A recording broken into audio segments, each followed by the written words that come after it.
بسم الله الرحمن الرحيم. الحمد لله الذي أنزل على عبده الكتاب ولم يجعل له عوجا قيما لينذر بأسا شديدا من لدنه ويبشر المؤمنين الذين يعملون الصالحات أن لهم أجرا حسنا ماكثين فيه أبدا وينذر الذين قالوا اتخذ الله ولدا ألهم به من علم ولا لآبائهم كبرت كلمة تخرج من أفواههم إن يقولون إلا كذبا فلعلك باخع نفسك على آثارهم إن لم يؤمنوا بهذا الحديث أسفا إنا جعلنا ما على الأرض زينة لها لنبلوهم أيهم أحسن عملا وإنا لجاعلون ما عليها صعيدا جرزا أم حسبت أن أصحاب الكهف والرقيم كانوا من آياتنا عجبا إذ أوى الفتية إلى الكهف فقالوا ربنا آتنا من لدنك رحمة وهيئ لنا من أمرنا رشدا فضربنا على آذانهم في الكهف سنين عددا ثم بعثناهم لنعلم أي الحزبين أحصى لما لبثوا أمدا نحن نقص عليك نبأهم بالحق إنهم فتية آمنوا بربهم وزدناهم هدى ربطنا على قلوبهم إذ قاموا فقالوا ربنا رب السماوات والأرض لن ندعو من دونه إلها لقد قلنا إذا شططا هؤلاء قوم اتخذوا من دونه آلهة لولا يأتون عليهم بسلطان بين فمن أظلم ممن افترى على الله كذبا وإذ اعتزلتموهم وما يعبدون إلا الله فأووا إلى الكهف ينشر لكم ربكم من رحمته ويهيئ لكم من أمركم مرفقا ترى الشمس إذا طلعت تزاور عن كهفهم ذات اليمين وإذا غربت تقرضهم ذات الشمال وهم في فجوة من ذلك من آيات الله من يهد الله فهو المهتد ومن يضلل فلن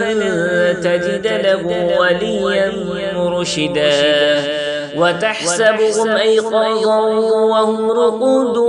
ونقلبهم ذات اليمين وذات الشمال وكلبهم باسط ذراعيه بالوصيد لو اطلعت عليهم لوليت منهم فرارا ولملئت منهم رعبا وكذلك بعثناهم ليتساءلوا بينهم قال قائل منهم كم لبثتم قالوا لبثنا يوما أو بعض يوم قالوا ربكم أعلم بما لبثتم فبعثوا أحدكم بفريقكم هذه إلى المدينة فلينظر أيها أزكى طعاما فليأتكم برزق منه وليتلطف ولا يشعرن بكم أحدا. إنهم إن يظهروا عليكم يرجموكم أو يعيدوكم في ملة ولن تفلحوا إذا أبدا وكذلك أعثرنا عليهم ليعلموا أن بعد الله حق وأن الساعة لا ريب فيها إذ يتنازعون بينهم أمرهم فقالوا بنوا عليهم بنيانا ربهم أعلم بهم قال الذين غلبوا على أمرهم لنتخذن عليهم مسجدا سيقولون ثلاثة رابعهم كلبهم ويقولون خمسة سادسهم كلبهم رجما بالغيب ويقولون سبعة وثامنهم كلبهم قل ربي أعلم بعدتهم ما يعلمهم إلا قليل فلا تمار فيهم إلا مراء ظاهرا ولا تستفت فيهم منهم أحدا ولا تقولن لشيء إني فاعل ذلك غدا إلا أن يشاء الله واذكر ربك إذا نسيت وقل عسى أن يهديني ربي لأقرب من هذا رشدا ولبثوا في كهفهم 300 سنين وازدادوا 9 قل الله أعلم بما لبثوا له غيب السماوات والأرض أبصر به وأسمع ما لهم من دونه من ولي ولا يشرك في حكمه أحدا واتل ما أوحي إليك من كتاب ربك لا مبدل لكلماته ولا تجد من دونه ملتحدا واصبر نفسك مع الذين يدعون ربهم بالغداة والعشي يريدون وجهه ولا تعد عيناك عنهم تريد زينة الحياة الدنيا ولا تطع من أغفلنا قلبه عن ذكرنا واتبع هواه وكان أمره وقل الحق من ربكم فمن شاء فليؤمن ومن شاء فليكفر إنا أعتدنا للظالمين نارا أحاط بهم سرادقها وإن يستغيثوا يغاثوا بماء كالمهل يشفي الوجوه بئس الشراب وساءت مرتفقا إن الذين آمنوا وعملوا الصالحات إنا لا نضيع أجر من أحسن عملا أولئك لهم جنات عدن تجري من تحتهم الأنهار يحلون فيها من أساور من ذهب ويلبسون ثيابا خضرا من سندس واستبرق متكئين فيها على الأرائك نعم الثواب وحسنت مرتفقا واضرب لهم مثل الرجلين جعلنا لأحدهما جنتين من أعناب وحففناهما بنخل وجعلنا بينهما زرعا كلتا الجنتين آتت أكلها ولم تظلم منه شيئا وفجرنا خلالهما نهرا وكان له ثمر فقال لصاحبه وهو يحاوره أنا أكثر منك مالا وأعز نفرا ودخل جنته وهو ظالم لنفسه قال ما أظن أن تبيد هذه أبدا وما أظن الساعة قائمة ولئن رددت إلى ربي لأجدن خيرا منها منقلبا قال له صاحبه وهو يحاوره وكفرت بالذي خلقك من تراب ثم من نطفة ثم سواك رجلا لكن هو الله ربي ولا أشرك بربي أحدا. ولولا إذ دخلت جنتك قلت ما شاء الله لا قوة إلا بالله إن ترني أنا أقل منك مالا وولدا. عسى ربي أن يؤتيني خيرا من جنتك ويرسل علينا حسبانا من السماء فتصبح صعيدا زلقا أو يصبح ماؤها غورا فلن تستطيع له طلبا. وأحيط بثمره فأصبح يقلب قفيه على ما أنفق فيها وهي خاوية على عروشها ويقول يا ليتني لم أشرك بربي أحدا. ولم تكن له فئة ينصرونه من دون الله وما كان منتصرا. هنالك الولاية لله الحق هو خير ثوابا وخير عقبا. واضرب لهم مثل الحياة الدنيا كماء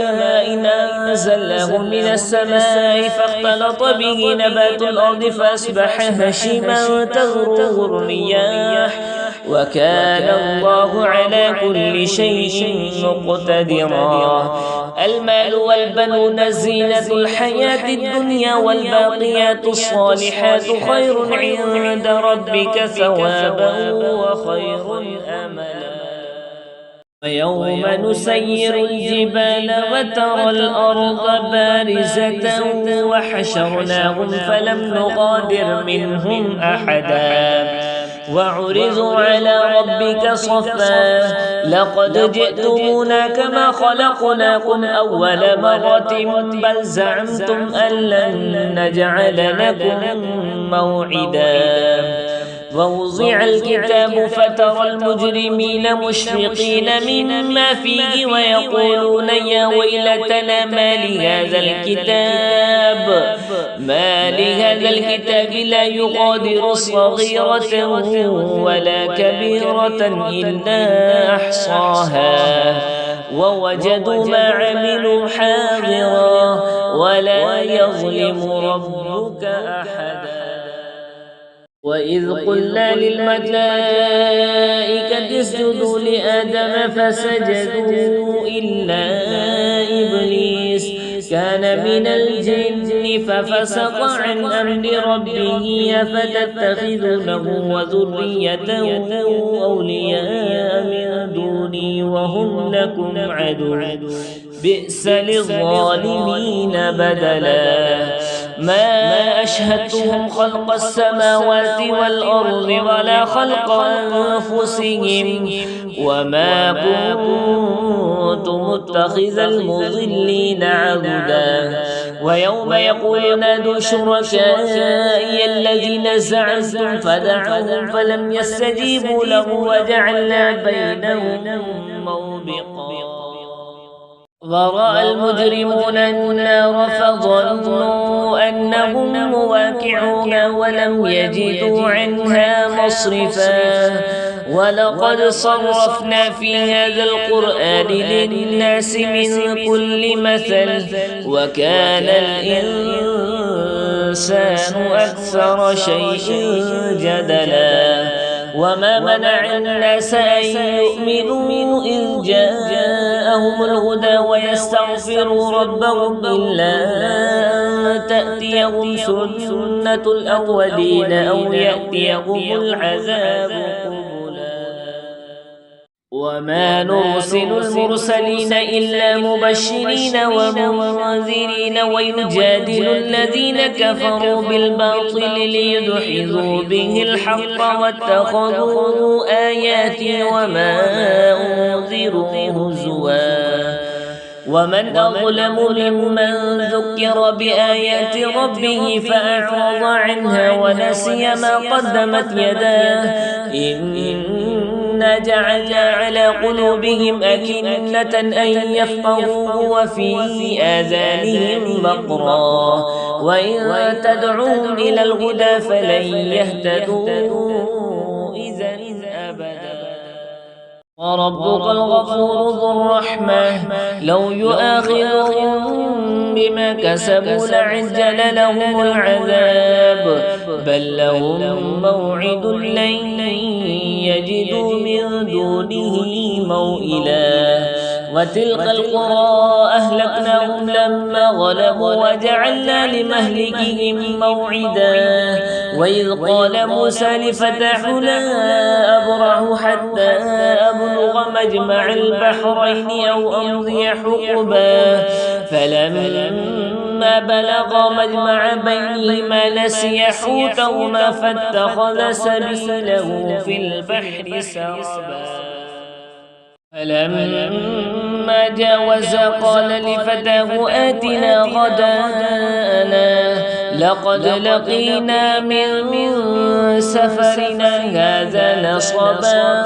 قال أرأيت إذ أوينا إلى الصخرة فإني نسيت الحوت وما أنسانيه إلا الشيطان أن أذكره واتخذ سبيله في البحر عجبا قال ذلك ما كنا نبغي فارتدا على آثارهما قصصا فوجد عبدا من عبادنا آتيناه رحمة من عندنا وعلمناه من لدنا علما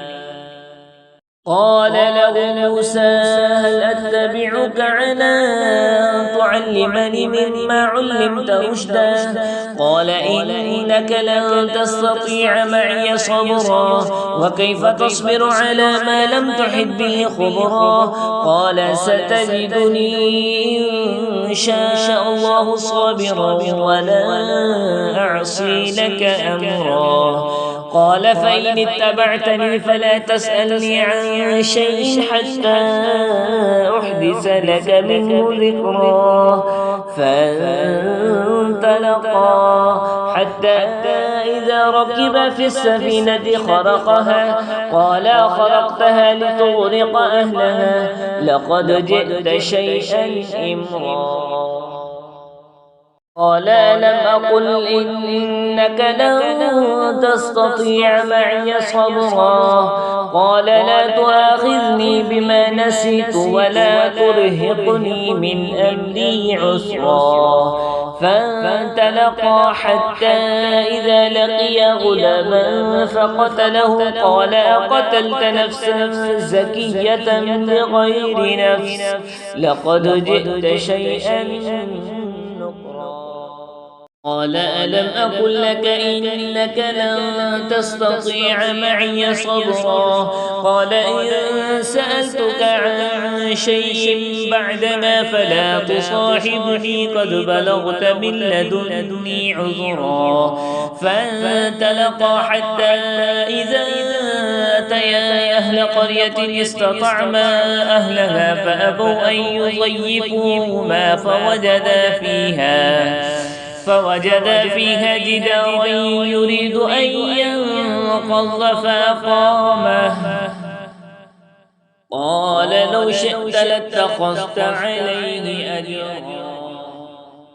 قال هذا فراق بيني وبينك سأنبئك بتأويل ما لم تستطع عليه صبرا أما السفينة فكانت لمساكين يعملون في البحر فأردت أن أعيبها وكان وراءهم ملك يأخذ كل سفينة غصبا وأما الغلام فكان أبواه مؤمنين فخشينا أن يرهقهما طغيانا وكفرا فأردنا أن يبدلهما ربهما خيرا منه زكاة وأقرب رحما وأما أما الجدار فكان لغلامين يتيمين في المدينة وكان تحته كنز لهما وكان أبوهما صالحا فأراد ربك أن يبلغا أشدهما ويستخرجا كنزهما رحمة من ربك وما فعلته عن أمري ذلك تأويل ما لم تستطع عليه صبرا ويسألونك عن ذي القرنين قل سأتلو عليكم منه ذكرا إنا مكنا له في الأرض وآتيناه من كل شيء سببا فأطبع سببا حتى إذا بلغ مغرب الشمس وجدها تغرب في عين حمئة ووجد عندها قوما قلنا يا ذا القرنين إما أن تعذب وإما أن تتخذ فيهم حسنا قال أما من ظلم فسوف نعذبه ثم يرد إلى ربه فيعذبه عذابا نكرا وأما من آمن وعمل صالحا فله جزاء الحسنى وسنقول له من أمرنا يسرا ثم أطبع سببا حتى إذا بلغ مطلع الشمس وجدها تطلع على قوم لم نجعل لهم من دونها سترا كذلك وقد أحطنا بما لديه خبرا ثم أطبع سببا حتى إذا بلغ بين السدين وجد من دونهما قوما لا يكادون يفقهون قولا قالوا يا ذا القرنين إن يأجوج ومأجوج مفسدون في الأرض فهل نجعل لك خرجا على أن تجعل بيننا وبينهم سدا قال ما مكنني فيه ربي خير فأعينوني بقوة أجعل بينكم وبينهم ردما آتوني زبر الحديد حتى إذا ساوى بين الصدفين قال انفخوا حتى إذا جعله نارا قال آتوني أفرغ عليه قطرا فما استطاعوا أن يظهروه وما استطاعوا له نقبا قال هذا رحمة من ربي فإذا جاء وعد ربي جعله دكا وكان وعد ربي حقا وتركنا بعضهم يومئذ يموج في بعض ونفخ في الصور فجمعناهم جمعا وعرضنا جهنم يومئذ للكافرين عرضا الذين كانت أعينهم في غطاء عن ذكري وكانوا لا يستطيعون سمعا أفحسب الذين كفروا أن يتخذوا عبادي من دوني أولياء إنا أعقدنا جهنم للكافرين نزلا إنا أعتدنا جهنم للكافرين نزلا قل هل ننبئكم بالأخسرين أعمالا الذين ضل سعيهم في الحياة الدنيا وهم يحسبون أنهم يحسنون صنعا أولئك الذين كفروا بآيات ربهم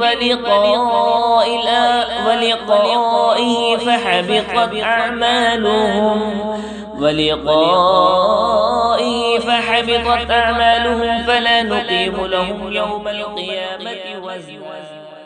ذلك جزاؤهم جهنم بما كفروا واتخذوا آياتي ورسلي هزوا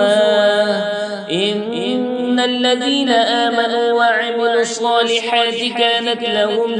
جنات الفردوس نزلا خالدين فيها لا يبغون عنها حولا قل لو كان البحر مدادا لكلمات ربي لنفد البحر قبل أن تنفد كلمات ربي ولو جئنا بمثله مددا قل إنما أنا بشر مثلكم يوحى إلي أنما إلهكم إله واحد فمن كان يرجو لقاء ربه فليعمل عملا صالحا